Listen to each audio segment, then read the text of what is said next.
अस्सलाम वालेकुम दोस्तों।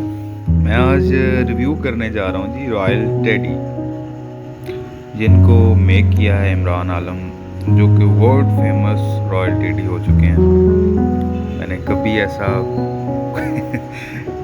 रिव्यू नहीं किया और बाकमाल बाकमाल हुसन बा, क्या बात, जितनी तारीफ़ की जाए कम है।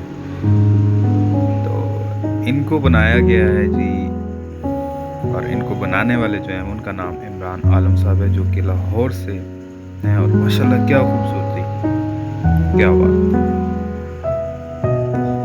चल रही है वीडियो, साथ साथ आप देखते जाइएगा। और मैंने आज तक कभी भी किसी की वीडियो को रिव्यू नहीं किया। ये माशाल्लाह इनकी गैदरिंग है, गपशप लगा रहे हैं, क्या बात। ये बैठे हुए हैं जी स्काई ब्लू कलर शर्ट में, ये सामने है इमरान आलम साहब। क्या लाजवाब, माशाल्लाह, बिल्कुल बहुत ही ज़बरदस्त। ये मेरा वीडियो रिव्यू करने का मकसद यही था कि मैंने इनको कॉल की और इतना मैंने आजिज़ और इतना अच्छे तरीके से बात करने वाला आज तक नहीं देखा। कोई भी बंदा होता है ना, वो जनाब बस गुरूर होता है, ऐसा कुछ होता है, कुछ भी नहीं है इन साहब में, क्या बात है।